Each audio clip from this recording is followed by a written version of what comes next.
बस अभी थोड़ी देर पहले ही इलेक्शन कमीशन ऑफ इंडिया की प्रेस कॉन्फ्रेंस समाप्त हुई है और इसके साथ ही हो गया है 5 राज्यों में किन तारीखों को होने वाला है चुनाव, इसका ऐलान। आपको बताते चलें कि इस बार यह कहा गया है कि अगर किसी प्रकार का भी नियमों का कोई उल्लंघन करता है तो इसकी सीधे जिम्मेदारी कैंडिडेट के साथ साथ वहां के जिलाधिकारी की होगी और उसके लिए जिलाधिकारी को व्यक्तिगत रूप से दोषी माना जाएगा और इसके ऊपर कार्रवाई भी सुनिश्चित करी जाएगी। फिलहाल आज रात में 8 बजे से पूरे प्रदेश में 15 जनवरी तक नुक्कड़ सभाओं, रोड शो, रैली इन इत्यादि पे रोक लगा दी गई है। किसी प्रकार के भी चुनाव प्रचार के लिए रोक लग गई है। आज रात में 8 बजे के बाद से और 15 जनवरी को स्थिति की समीक्षा करने के बाद आगे के निर्देश दिए जाएंगे, यह कहा है chief election commissioner of India ने। अभी हम आपको बताते हैं कि किन किन तारीखों में उत्तर प्रदेश में और अन्य राज्यों में चुनाव होने वाला है। फिलहाल 10 मार्च को काउंटिंग होगी और 7 मार्च को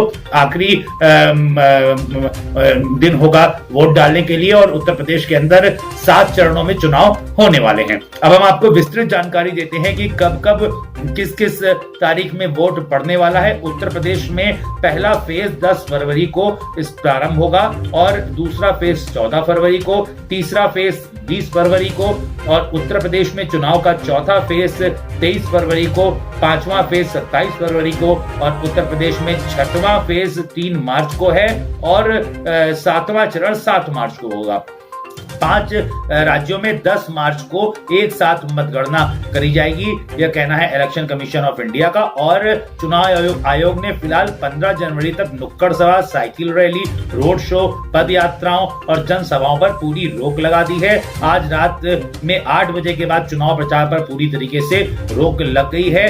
आदर्श आचार संहिता रात में 8 बजे के बाद प्रभावी हो जाएगी, बड़ी खबर आ रही है। 15 जनवरी को स्थिति की समीक्षा के बाद आगे के निर्देश दिए जाएंगे। एक बार आपको फिर बताते चले कि पहली बार ऑनलाइन नामांकन की सुविधा इस बार हुई है। चुनाव आयोग की प्रेस कॉन्फ्रेंस में यह बात जानकारी हुई कि उम्मीदवार ऑनलाइन नामांकन कर सकेंगे, सुविधा ऐप के जरिए ऑनलाइन नामांकन कर सकेंगे, यह बात कही है मुख्य चुनाव आयुक्त ने। चुनाव आयोग ने 15 जनवरी तक रथ यात्राओं, रोड शो, रैलियों पर सब प्रकार के चुनाव प्रचार पर रोक लगाई है और उसके बाद यह कहा है कि इसके बाद आगे का फैसला लिया जाएगा कि आखिरकार क्या निर्देश होंगे। इसके बाद 15 जनवरी को इस बात को डिक्लेयर किया जाएगा। केवल वर्चुअल रैलियां हो सकेंगी, यह कहा है चुनाव आयोग ने। यूपी में पहले चरण की वोटिंग 10 फरवरी को, दूसरे चरण की वोटिंग 14 फरवरी को, तीसरे चरण की वोटिंग 20 फरवरी को और चौथे चरण की वोटिंग 23 फरवरी को। यूपी में 5वें चरण की वोटिंग 27 फरवरी को।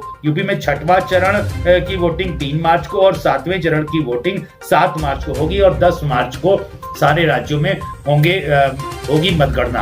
आपको बताते चले कि इसके बाद इन सारी बातों को जानने के बाद लोगों के मन में तमाम तरह के क्वेश्चंस आते हैं कि आखिरकार किस तरह की कार्रवाई होगी अगर कोई चुनाव में उल्लंघन करता है नियमों का। जैसे कि उन्होंने कहा कि पार्टी को अगर किसी भी उम्मीदवार का कोई क्रिमिनल बैकग्राउंड है तो पार्टी को ये क्लेरिफिकेशन देना होगा कि पार्टी ने उससे टिकट क्यों दिया है और इसका गजट करना पड़ेगा, अखबारों में प्रकाशित करना पड़ेगा इस चीज को। तमाम सारे नियम इस बार हैं, इसलिए लोगों के मन में बड़ी इस बात को लेकर के उत्सुकता है कि आखिरकार क्या होगा। तो अभी हम आपको वो वीडियो दिखाएंगे जिसमें पूरे भारतवर्ष के चुनिंदा पत्रकारों ने chief election commissioner of India से इसी तरह के तमाम प्रश्न पूछे हैं और उन प्रश्नों के उत्तर chief election commissioner of India ने दिए हैं और आप जैसे ही उस वीडियो को देखेंगे तो आपको सारी बातों की जानकारी हो जाएगी। उसके बाद पूरी प्रेस कॉन्फ्रेंस जो 1 घंटे की तकरीबन प्रेस कॉन्फ्रेंस है उसके भी हम आपको मुख्य अंश दिखाएंगे।